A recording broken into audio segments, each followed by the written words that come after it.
قال اللہ تبارک و تعالی بسم ربک توکل الیہ تنزیلا۔ میرے نہایت ہی قابل احترام میرے میزبان گرامی، میرے بچوں کی طرح ہیں لیکن عمر میں تو میرے بچوں کی طرح ہیں لیکن مرتبہ میں میرے بزرگوں میں سے صفی اللہ شاہ صاحب، اور اس فقیر کا پہلا سفر ہے جدوئی کی طرف اس نسبت سے، اور میں صرف 2-4 باتیں عرض کروں گا کیونکہ ذکر کی محفل ہے، بیانات تو بہت کچھ ہو چکے ہیں الحمدللہ۔ یہ اللہ والوں کی صحبت میں انسان جب بھی مسلمان دین پر چلتا ہے، نماز پڑھتا ہے، روزہ رکھتا ہے، کسی بھی زمانے میں کہیں بھی، تو وہ کچھ سوچ کے سفر کو شروع کرتا ہے۔ پہلے اس کے ذہن میں کوئی سوچ آتی ہے دین کے بارے میں نماز کیوں پڑھ رہا ہوں، روزہ کیوں رکھ رہا ہوں۔ وہ پہلے کسی چیز کو سوچتا ہے، ایک منزل کا تعین کرتا ہے، اس کے بعد پھر وہ سفر شروع کرتا ہے اپنی عبادت کا، اللہ کے ساتھ تعلق قائم کرنے کا۔ ہاں، مسلمان جس زمانے میں بھی دین پر چلے، آج کے دور میں بھی چل رہے ہیں، تو وہ 2 میں سے ایک سوچ رکھتے ہیں، 2 میں سے ایک سوچ، یا تو وہ دین پر چلتے ہیں خوف کی وجہ سے، نمازیں پڑھتے ہیں، روزہ رکھتے ہیں، اس لیے کہ علماء کے بیانات اور ایمان کا تقاضا یہ ہوتا ہے کہ ہم دیکھتے ہیں کہ ہم نے تو ابھی اسلام لانے کے بعد، مسلمان ہونے کے بعد ہم نے تو بھی وہ کام کیے نہیں جو ہمیں کرنے چاہیے، تو وہ دین پر چلتا تو ہے لیکن اس کے اوپر خوف کی حالت طاری رہے۔ کیا مطلب؟ وہ یہ سوچتا ہے کہ اگر میں نے کوئی چیز ان میں سے چھوڑ دی، فرائض چھوڑ دیے، واجبات چھوڑ دی، سنت چھوڑ دی، تو دنیا کے اندر بھی مجھے رسوائی ہوگی اور آخرت میں تو ہونی ہے۔ تو وہ اعمال کرتا تو ہے لیکن ہمیشہ اس کے اوپر خوف طاری ہوتا ہے۔ دوسرے مسلمان وہ ہوتے ہیں جو شوق کے اندر عبادت کرتے ہیں، لین دین تجارت کرتے ہیں اللہ تعالیٰ سے، 1 کے بدلے 10، 1 کے بدلے 70، 1 کے بدلے 700، ان کے دل میں یہ چیز ہوتی ہے کہ میں 1 ہاتھ پڑھوں گا تو مجھے 10 نیکیاں ملیں گی، نماز پڑھوں گا دنیا کا یہ فائدہ ہوگا۔ اس لیے اللہ والوں کے ساتھ تعلق قائم کرنے سے پھر کیا فرق ہوا؟ یہاں تعلق وہ کس لیے قائم کرنا؟ اگر یہی کام انہوں نے کرنا ہی تھا تو اللہ تعالیٰ اس کے اوپر عطا بہت کچھ عطا فرما دیتے ہیں۔ جو خوف کی وجہ سے اللہ کا کہنا مانتا ہے اللہ تعالیٰ اس کو بھی معروف نہیں رکھتے۔ جو اللہ تعالیٰ سے کوئی طلب کرتا ہے دنیا کے اندر، اس کا کہنا مان کے، اس کی عبادت کر کے، آخرت کے اندر کسی انعام کا طلب کرتا ہے تو اللہ وہ بھی اس کو عطا فرما دیتے ہیں۔ لیکن اللہ تعالیٰ چاہتے کیا ہے، یہ فقیر مختصر وہ سمجھانے کی کوشش کرے گا، اور اس کو حاصل کرنے کا طریقہ، بس یہ 2 چیزیں یہ فقیر سمجھا۔ تو اللہ تعالیٰ چاہتے یہ ہے کہ میرا بندہ میرا کہنا صرف اس لیے مانے کہ میرے بندے کو مجھ سے محبت ہو جائے۔ اللہ والوں کی صحبت میں اللہ والے اس کی سوچ بدلتے ہیں اور کچھ نہیں کرتے، اس کو خوف کی حالت سے نکال کے، شوق کی حالت سے نکال کے اللہ تعالیٰ کی محبت اس کے دل میں پیدا کرنے کی کوشش کرتے ہیں۔ وہی نمازیں جو وہ پہلے پڑھ رہا تھا، وہی ذکر اذکار، وہی تلاوت، سب کچھ وہی کرتا رہتا ہے، اس کی سوچ بدل جاتی ہے۔ جب سوچ بدل جاتی ہے تو اللہ تعالیٰ کے دینے کے انداز بھی بدل جاتے ہیں۔ اس سوچ کے بدلنے سے اس کے اندر کیا تبدیلی آتی ہے، یہ فقیر مختصراً وہ سمجھانے کی کوشش کرے۔ اللہ تعالیٰ نے فرمایا کہ جس آدمی کے دل میں، جس نے مجھے وحدہ لا شریک مان لیا اور اس ماننے کا مطلب بھی سمجھ لیا اور میری حیثیت پہچان لی، میری ذات کو اس نے پہچان لیا، تو پہلی چیز اس کے دل میں خوف اور شوق سے زیادہ جو چیز پیدا ہونی چاہیے، آخری چیز اس کے دل میں، وہ یہ کہ اس کو مجھ سے شدید محبت ہو جانی چاہیے۔ اگر شدید محبت نہیں ہوئی تو اس کا مطلب ہے کہ ابھی اس نے مجھے نہیں پہچانا۔ یہ اللہ تعالیٰ نے ایمان کی، اس لیے حضرت مجدد صاحب رحمۃ اللہ نے لکھا کہ ایمان اصل میں دیوانگی کا دوسرا نام ہے۔ جو اللہ کا دیوانہ ہو جائے وہی در حقیقت مومن ہے۔ اور حضور صلی اللہ علیہ وسلم نے بھی اس کی تعریف یوں فرمائی، ذکر کے لیے یہ فرمایا کہ اللہ تعالیٰ کا ذکر ایسے کرو کہ لوگ تمہیں اس کا دیوانہ کہنے لگتے ہیں۔ دوسرا درجہ اللہ تعالیٰ نے فرمایا محبت کا کہ ہر مومن کو، ہر اللہ کے ماننے والے کو فطری طور پر اللہ تعالیٰ سے محبت ہوتی ہے، اگرچہ وہ خوف کی وجہ سے عبادت کرے یا شوق کی وجہ سے کرے، لیکن اللہ تعالیٰ نے فرمایا کہ اگر قل ان کنتم تحبون اللہ، ان سے کہہ دیجیے اے میرے نبی کہ اگر تم یہ کہتے ہو کہ ہمیں اللہ سے محبت ہے تو فاتبعونی۔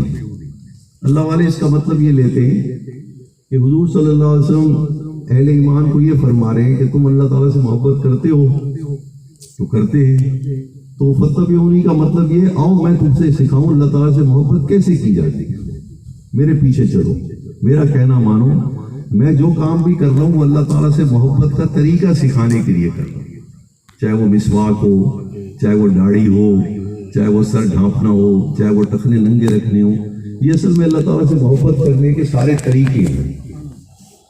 تو جب تم محبت کا وہ انداز سیکھو گے کہ اللہ سے محبت کیسے کرنی چاہیے اس کی ذات کی حیثیت کے اعتبار سے، پھر اللہ تم سے محبت کرنے لگ جائے گا۔ تیسرا درجہ اللہ تعالیٰ نے فاتبعونی کی تشریح بیان فرمائی 6 سپارے میں کہ ایمان والو اگر تم اللہ تعالیٰ کے پسندیدہ طریقے کو چھوڑ دو گے، یعنی کامل دین سے یا مراد اللہ تعالیٰ کی رضا بھی ہے، اللہ تعالیٰ کا پسندیدہ طریقہ بھی ہے، یعنی دین کے کچھ اعمال کرو گے، کچھ کو چھوڑ دو گے، تو اللہ تعالیٰ تو یہ چاہتے ہیں کہ میرا بندہ کسی کام کو بھی نہ چھوڑے۔ ایسا طریقہ اللہ تعالیٰ نے انسان کو عطا فرمایا دین کی شکل میں کہ وہ سارے کا سارا محبت سے بھرا ہوا ہے، لیکن ہمیں وہ ابھی سمجھ نہیں آتی۔ تو اللہ تعالیٰ نے فرمایا کہ اس لیے آپ دیکھیے تقاضا ہم سے کیا ہے، تقاضا اللہ تعالیٰ نے ہم سے یہ کیا ادخلوا فی السلم کافہ، پورے کے پوری میری فرما برداری میں داخل ہوگا۔ دوسری جگہ فرمایا یا ایھا الذین آمنوا اتقوا اللہ حق تقاتہ ولا تموتن الا وانتم مسلمون، اے ایمان والو میری نافرمانی سے بچنے کی کوشش کرتے رہو جتنا ہو سکے تم سے، یعنی کوئی کہنا میرا نہ ٹالنا، اور اس حالت میں میرے پاس نہ آنا مر کر کے کہ تم میرے پورے کے پورے فرما بردار ہو۔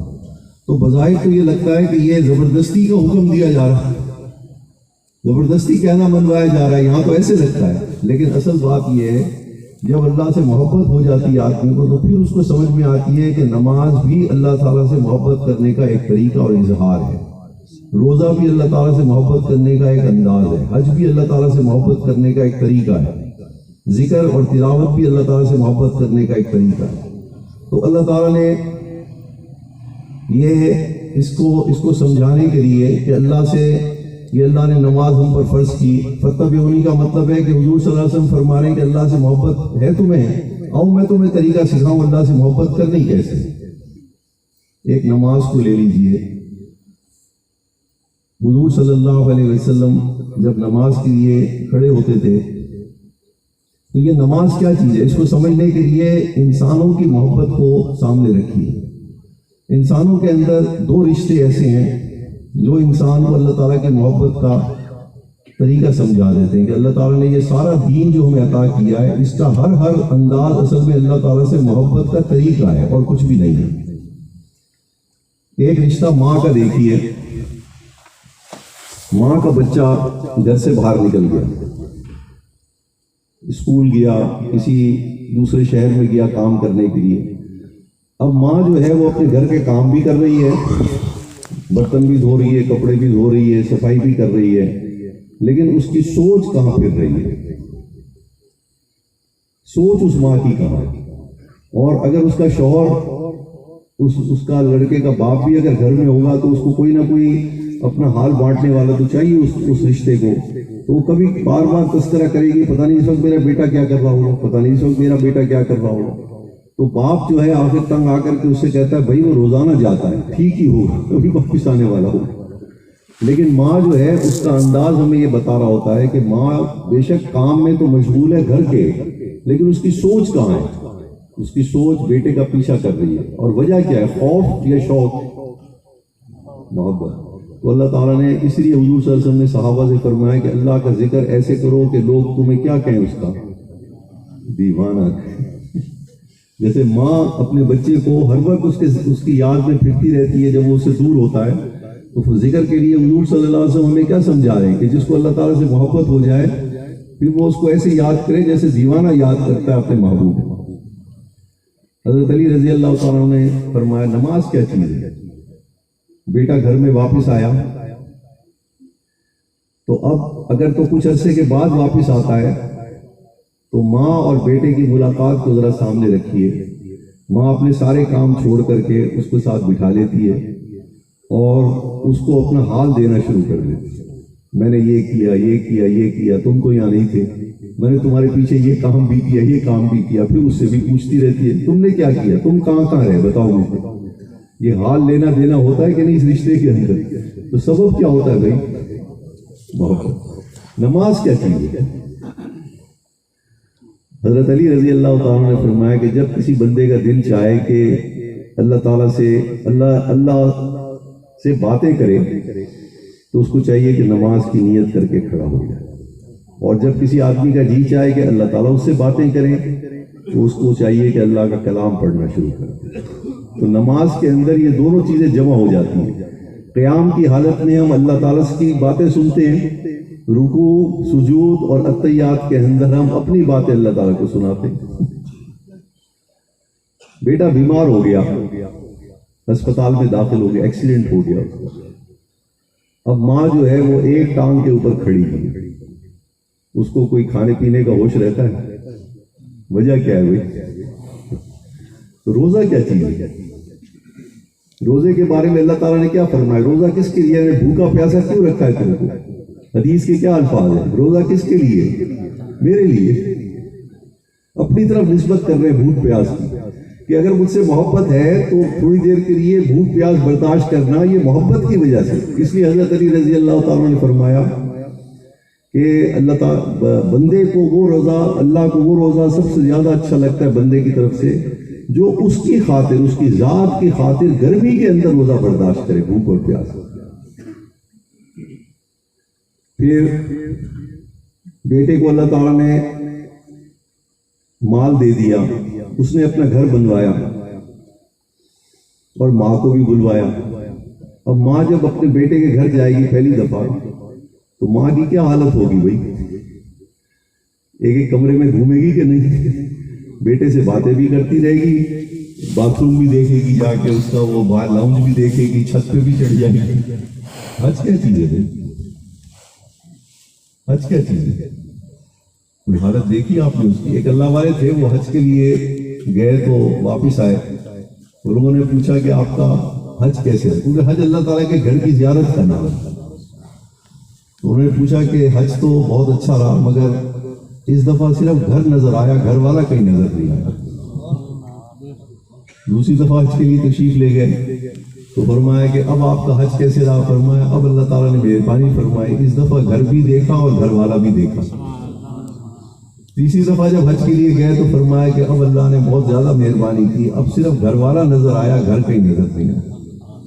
تو یہ جو بیٹے سے ماں کلام بھی کر رہی ہوتی ہے، گھر بھی دیکھ رہی ہوتی ہے، تو اب آپ حج کے سارے ذکر اذکار اور اس کے گھر کے طواف اور مینا کے چکر کو دیکھ لیں اور ماں کی محبت اور دیوانگی کو بھی دیکھ لیں. تو اللہ تعالیٰ نے اپنی محبت سمجھانے کے لیے ہمیں عورت کے رشتے سے اپنی محبت کے انداز سمجھایا. خاوند بہت عرصے کے بعد گھر آ رہا ہے، فَاتَّبِعُونِی، اس لفظ پہ غور کیجیے. اگر تم مجھ سے محبت کرتے ہو ان سے کہہ دیجئے، اہل ایمان سے. اللہ تعالیٰ فرما رہے ہیں اے نبی ان سے کہہ دیں اگر یہ مجھ سے محبت کرتے ہیں تو فَاتَّبِعُونِی، مجھ سے سیکھے کہ اللہ سے کیسے محبت کریں، میرے پیچھے پیچھے چلیں. یہ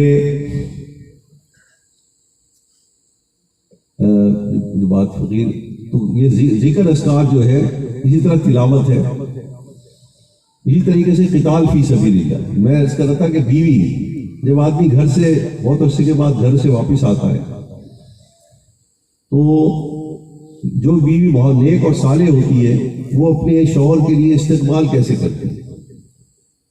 گھر صاف کرتی ہے کہ نہیں کرتی؟ اپنے کمرہ صاف کرتی ہے نہیں کرتی؟ اپنے کپڑے صاف کرتی ہے، نئے کپڑے پہنتی ہے کہ نہیں؟ سنگار کرتی ہے کہ نہیں؟ یہ نماز کی شرائط کیا چیز ہے؟ کبھی غور کیا آپ نے؟ اللہ کے سامنے ملاقات کر رہے ہیں اس سے باتیں کرنے کے لیے. کچھ بیوی جب شوہر کے ملاقات انتظار میں بیٹھی ہوتی ہے تو پہلے کیا کرتی ہے؟ تو شرائط نماز سے پہلے ہے کہ بعد میں ہے؟ گھر بھی صاف، جگہ بھی صاف، کپڑے بھی صاف، مکان بھی صاف. اس لیے کہ جب شوہر گھر میں آنا ہے تو پہلے تو بیوی نے اس سے مکالمہ کرنا ہے، اپنا حال چال لینا ہے اس سے. تو فتبعونی، اللہ والوں کی صحبت میں اصل میں اللہ سے آپ کی سوچ بدلتی ہے. کام آپ وہی کر رہے ہوتے ہیں، وہی عبادت جو آپ پہلے کر رہے تھے، وہی نمازیں، وہی حج، روی، زکوٰۃ، سب کچھ، لیکن وہ آپ کی سوچ اللہ تعالیٰ کی محبت آپ کے دل میں پیدا کر دیتے ہیں. جب محبت پیدا ہو جاتی ہے پھر انسان دنیا کے نفع اور نقصان سے ماورا ہو جاتا ہے. اور اس لیے جب یہ آپ دیکھیے قتال فی سبیل اللہ کیا چیز ہے، حضور صلی اللہ علیہ وسلم نے اس کے بارے میں کیا فرمایا.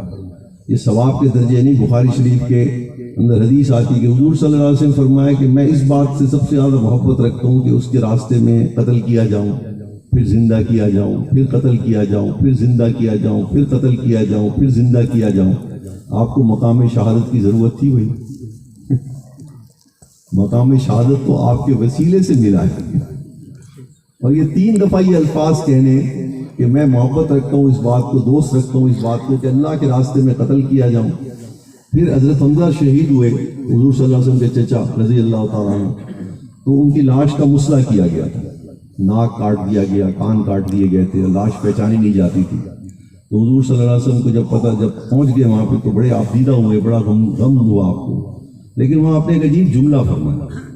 آپ نے فرمایا کہ اگرچہ تدفین کا حکم ہے میری شریعت میں کہ میت اگر کسی مسلمان کی یا شہید کی مل جائے تو اس کو دفنانے کا ہی حکم ہے، لیکن میں یہ چاہتا تھا کہ میرے چچا کی لاش کو پرندے کھا جائے، لاش نہ ملتی، اور قیامت کے دن مختلف پرندوں کے پیٹوں سے میرے چچا کی لاش برآمد ہوتی ہے اللہ تعالیٰ کے سامنے. یہ مجھے زیادہ پسندیدہ ہے کہ اللہ کے راستے میں جسم کا کوئی حصہ باقی نہ بچتا اور پھر وہ سارے ٹکڑے اللہ کی محبت میں جمع ہوتے قیامت کے دن. یہ میں پسند کرتا تھا اپنے چچا کے لیے. تو اللہ تعالیٰ کے ساتھ جب محبت ہو جاتی ہے انسان کو، اب اس کو حاصل کیسے کیا ہے؟ یہ اللہ والے جو ذکر کے ذریعے جو ذکر بتاتے ہیں آپ کو، آخری بات جو یہ فقیر سمجھانا چاہتا ہے، یہ اللہ تعالیٰ سے محبت کیسے پیدا ہوتی ہے؟ ہوتی تو ذکر سے ہے، لیکن اس ذکر کے 2 شرطیں ہیں، 3، بس وہ یہ فقیر سمجھا کے اپنی بات ختم کر دے گا. کہ ذکر تو ہم ویسے بھی کرتے ہیں، بغیر بیعت کیے ہوئے بھی ذکر کرتے ہیں، اللہ والوں کی صحبت میں بھی ذکر کرتے ہیں، لیکن اللہ والے جو ذکر سکھاتے ہیں اس کے اندر کچھ 4 شرطوں کی وہ جب تک آپ سامنے رکھ کے اس ذکر کو نہیں کریں گے تو اللہ تعالیٰ کی شریعت کے اندر آپ کو ہر ادا محبت کے انداز میں نظر نہیں آئے گی. وہ کون سی 4 شرطیں ہیں؟ سب سے پہلے تو ہے نیت، کیونکہ ہمارے مشائخ نے، تمام بزرگوں نے لکھا ہے کہ ذکر کرنے سے پہلے آپ کی نیت کرنی ضروری ہے کہ میں کس لیے نیت کر رہا ہوں. کیا اس لیے نیت کر رہا ہوں کہ میں دنیا اور آخرت کی مصیبتوں سے بچ جاؤں؟ خوف سے بچنے کے لیے نیت کر رہے ہیں، خوف ہے آپ کے اوپر، تو اللہ تعالیٰ آپ کو خوف سے بچا لیں گے، کیونکہ اللہ اپنے بندے کے گمان کے موافق معاملہ کرتے ہیں. کیا آپ اس لیے نیت ذکر کر رہے ہیں کہ مجھے 1 کے بدلے 10 ملیں، 70 ملیں، 700 ملیں؟ یہ نیت کر کے ملیں گے تو اللہ وہ بھی دے دیں گے آپ کو. لیکن اس لیے اللہ والے جو ذکر کراتے ہیں، اور یہ محفل ذکر بھی ہے، تو اس میں جو شرائط ہیں وہ سمجھنی ضروری ہے. اس کے لیے پہلی چیز تو یہ ہے کہ آپ ذکر کر رہے ہیں اللہ کی محبت لینے کے لیے، کیونکہ اللہ کا کلام یہ اس کی منشا یہ ہے کہ میرا بندہ میری عبادت کرے مجھ سے محبت کر کے، محبت کے انداز میں مجھ سے محبت کرے. پھر اس کو محسوس ہوگا کہ میری ہر شریعت کا ہر حکم جو ہے وہ مجھ سے محبت سکھانے کا طریقہ بتا رہا ہے اس کو. تو پہلی چیز ہے نیت. اس لیے اس کو ہمارے بزرگوں نے لکھا باز گشت، یہ پہلی شرط ہے ذکر کی. باز گشت کا کیا مطلب؟ کہ جب انسان ذکر کرتا ہے تو ذکر کرنے کے ساتھ اس کی نیت بدلنے لگ جاتی ہے. جب اس کو اچھی چیزیں نظر آنے لگ جاتی ہیں، کیفیت نظر آتی ہے، سرور نظر آنے لگ جاتا ہے ذکر کے اندر، تو یہ سب چیزیں ٹھیک ہیں، یہ خوشخبریاں ہیں ذاکر کے لیے، لیکن یہ ہماری منزل نہیں. ہماری منزل کیا ہے؟ محبت الہی. اگر ہمیں درمیان میں کشف ہونے لگ جائے، خواب نظر آنے لگ جائے ذکر کرنے کی برکت سے، ہمارے کام اچھے ہونے لگ جائے، رات کو ہم خواب میں کوئی چیز دیکھیں اور صبح وہ پوری ہو جائے، ہماری زبان سے ذکر کرنے کے بعد ہم زبان سے کوئی چیز نکالیں وہی پوری ہونے لگ جائے، تو شیطان جو ہے ہماری نیت کا کانٹا بدلنے کی کوشش کرتا ہے. اب ہم ذکر کیوں کر رہے ہیں؟ پہلے تو کر رہے تھے محبت کے لیے، اب ذکر کیوں کر رہے ہیں؟ کہ میری زبان میں تاثیر آ گئی ہے، اب مجھے آنے والی خبریں پتہ ہونے لگ گئی ہیں، تو اب میں ذکر اس لیے کر رہا ہوں کہ اب یہ نعمت مجھ سے نہ چھینے. کانٹا بدل گیا کہ نہیں بدل گیا؟ تو پھر محبت نصیب نہیں ہوگی اندر. نیت کو بار بار درست کرنا ذکر کے دوران. جب بھی آپ کی توجہ ذکر سے ہٹے، آپ کو دنیا کی کوئی چیزیں نظر آنے لگ جائیں، ذکر کی وجہ سے آپ کی دعائیں پوری ہونے لگ جائیں، بے شک یہ بھی مبشرات ہیں، لیکن یہ منزل تو نہیں. منزل کیا ہے کہ مجھے صرف اللہ تعالیٰ سے محبت ہو جائے اور اس محبت کے اندر میں اللہ تعالیٰ کا ہر کہنا مانے، محبت کی وجہ سے مانے. تو پہلی چیز جو ہے اس کو کہتے ہیں بازگشت. جب آپ کی ذکر کرنے کے وقت اپنی نیت کو پہلے ٹٹولیں، اور جب ذکر کے بعد آپ کے اوپر کوئی دنیا کی فتوحات، آسانیاں کھلنے لگ جائیں تو وہ یقیناً ذکر کے درجے میں ہوں گی، ذکر کی وجہ سے ہوں گی، لیکن آپ اپنی نیت کو پھر ٹٹولیں، پھر دوبارہ واپس نہ آئیں. یا اللہ میرا یہ مقصود نہیں تھا، میں اس لیے ذکر نہیں کر رہا تھا کہ مجھے آسانیاں پیدا ہو جائیں، اگرچہ یہ بھی آپ ہی کی عنایت ہے، لیکن میں تو آپ کی محبت چاہتا ہوں. دوسری چیز جو سب سے عام ہے وہ ہے ہوش در دم. ہوش در دم کا مطلب ہے توجہ سے ذکر کرنا. آپ نے اللہ کا نام لینا ہے دل سے، تو آپ کو پتا ہو کہ میرے دل نے اللہ کہا ہے، تو آپ ہر دفعہ اللہ کا نام آپ کے دماغ کے اندر حاضر ہو، آپ کا دماغ حاضر ہو کہ ہر دفعہ دل سے کہا ہوا ذکر یا زبان سے پڑھی ہوئی تسبیح کا ہر کلمہ جو ہے وہ آپ سنیں. نماز آپ پڑھ رہے ہیں، نماز کو ہوش در دم کا مطلب ہے توجہ سے نماز پڑھنا. توجہ سے نماز پڑھنے کا کیا طریقہ ہے؟ آپ کے لیے میرے لیے سب سے آسان طریقہ، جس کے لیے جو ایک پڑھا لکھا مسلمان اور غیر پڑھا لکھا مسلمان دونوں اس محنت کو کر سکتے ہیں، وہ طریقہ کیا ہے؟ وہ یہ کہ اپنی نماز کو سوچ سوچ کر کے پڑھیں. اس کو کہتے ہیں توجہ سے نماز پڑھنا. آپ نے اللہ اکبر کہنی ہے، آپ ہاتھ اٹھا کے 1 سیکنڈ کے لیے سوچیں کہ میں نے الفاظ کون سے ادا کریں، اس کے بعد آپ لفظ زبان سے ادا کریں. پہلے سوچیں، سوچنے کا کیا فائدہ ہوگا کہ دماغ حاضر رہے گا، توجہ قائم ہونے لگ جائے گی.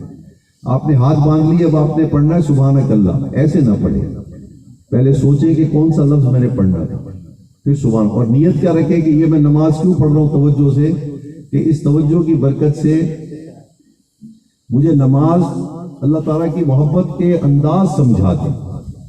نیت پہلے رکھیں نماز پڑھنے سے پہلے، اور پھر توجہ ذکر کے اندر، تلاوت کے اندر اور نماز کے اندر توجہ قائم کرنے کی کوشش کریں.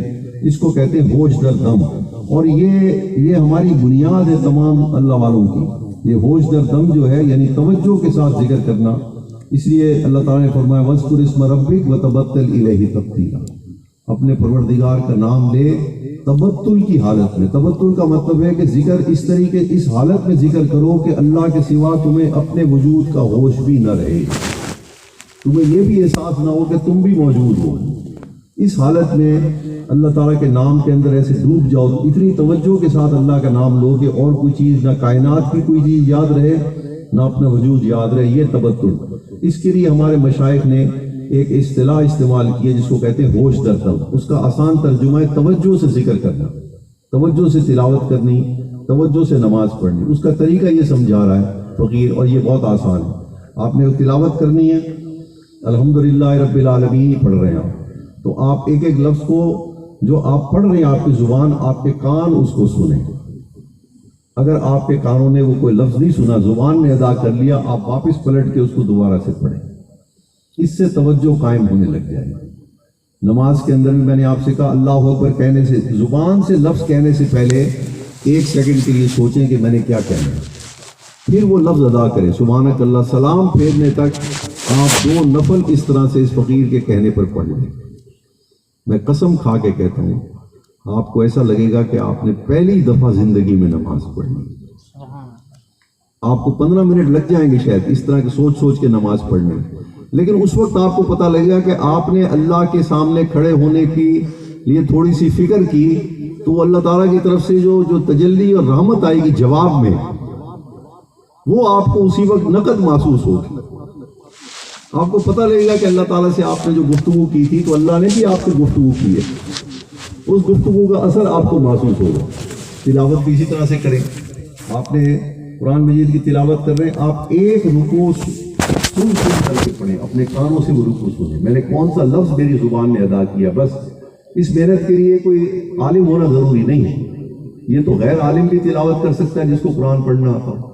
آپ نے ذکر کرنا ہے استغفر اللہ ربی من کل ذنب واتوب الیہ. یہ الفاظ پڑھنے، یہ جو لفظ آپ پڑھ رہے ہیں آپ کے کان ان کو سنیں کہ میری زبان کیا کہہ رہی ہے. اس کو کہتے ہیں توجہ.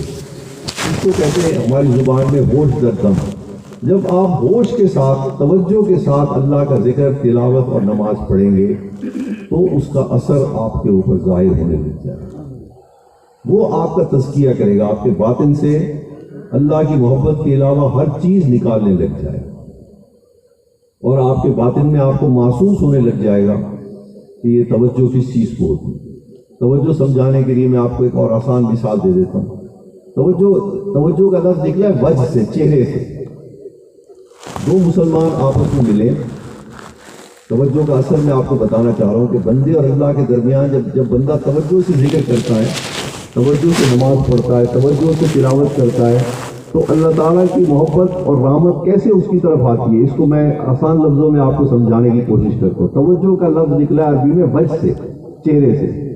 دو آدمی آپس میں ملے, دور سے انہوں نے السلام علیکم کہا. ان سے دونوں میں محبت بڑی کہ نہیں بڑی؟ دونوں نے جواب دیا.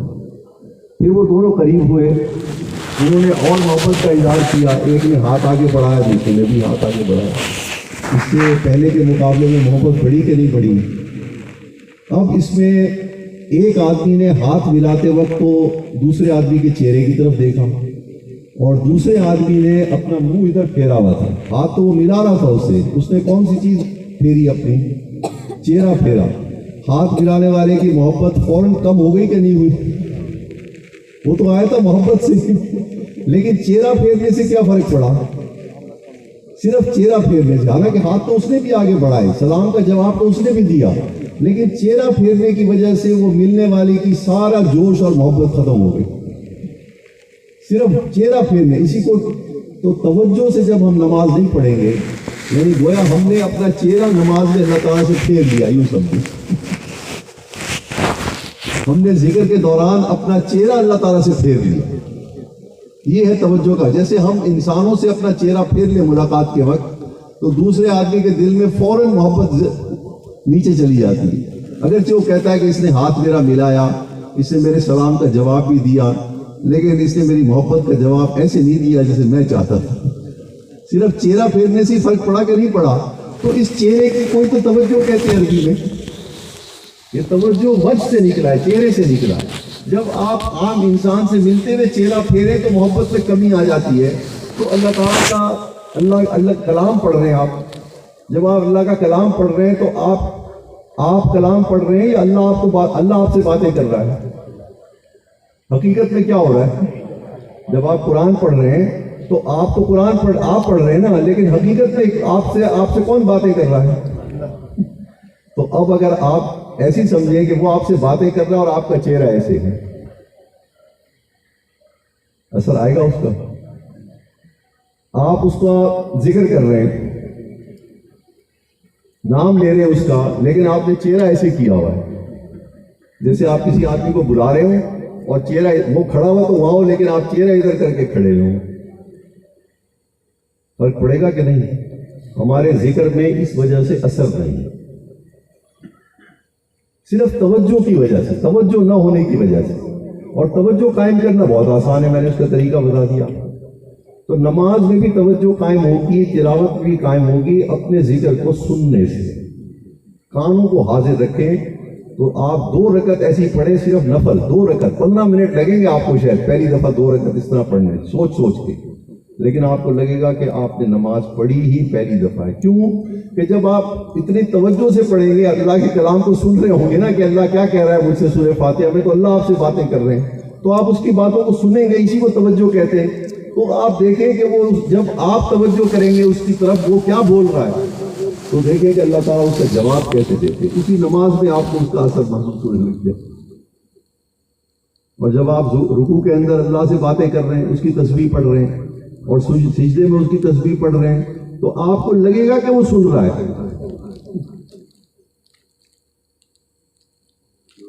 یہ 3 چیزیں ضروری تھی. اور اس کے بعد آخری چیز ہے سفر در وطن. نیت بدلتی ہے ذکر کے بعد. جب آپ کے ذکر کرنے سے آپ کے اوپر جب آسانیاں اور فتوحات کھلنے لگ جاتی ہیں, زبان میں تاثیر پیدا ہو گئی, دعائیں قبول ہونے لگ گئی, تو فوراً شیطان آپ کا کانٹا سب سے پہلے بدلتا ہے. کہ بھئی لو ذکر کا فائدہ ہونے لگ گیا. اب وہ توجہ ہٹتی ہے کہ ذکر تو کر رہا تھا میں اللہ کی محبت پیدا ہو، اور اب شیطان نے آپ کا کانٹا بدل دیا. تو بعض گشت اپنی نیت کو ٹٹولو کہ میں یہ کہاں چل پڑا بھائی.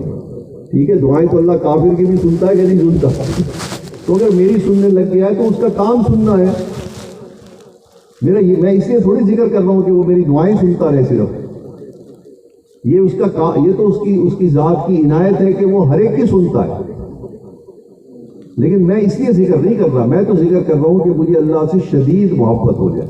والذین آمنوا اشد حبا للہ. اس کو تو مجھ سے محبت ہے، مجھے اس سے شدید محبت نہیں ہے. میں اس لیے ذکر کر رہا ہوں. ابھی میرے باطن کے اندر رکاوٹ ہے اس کی ذات کی محبت ہے. اور دوسری چیز تھی توجہ، اور تیسری چیز ہے سفر در وطن. سفر در وطن کا مطلب ہے کہ اپنے اعمال کو دیکھیں، اپنی سوچ کو دیکھیں ہر کام کرتے ہوئے کہ اب یہ محبت کی وجہ سے میں کر رہا ہوں یا خوف اور شوق کی وجہ سے کر رہا ہوں. اس کو کہتے ہیں سفر در وطن. ہر اپنے اعمال کے اندر، ہر عمل کے اندر اپنی سوچ کو دیکھیں کہ یہ پہلے میں یہ کام کرتا تھا کیا سوچ کے کرتا تھا، اب اس میں تبدیلی آ رہی ہے کہ نہیں آ رہی. میں وطن میں سفر کر رہا ہوں اپنے باطن کے اندر کہ نہیں کر رہا. خوف سے شوق کی طرف اور شوق سے محبت کی طرف منتقل ہو رہی ہے میری سوچ سے نہیں ہو رہی. تو یہ تین چیزوں کو اگر آپ سامنے رکھے جب اپنے شیخ کا بتائے وہ ذکر کریں گے تو دنوں کے اندر تبدیلی آئے گی. دنوں کے اندر اس کے لیے کوئی لمبی زندگی نہیں چاہیے. اللہ تعالیٰ مجھے بھی ایسی توفیق نصیب فرمائے. میں بھی اسی راستے کا مسافر ہوں، اور آپ سب حاضرین کو جو تشریف لائے یہاں پر اتنی دیر بیٹھے، اللہ تعالیٰ کسی کو بھی معلوم نہ ہو. آخر دعوانا الحمدللہ. تھوڑی دیر کے لیے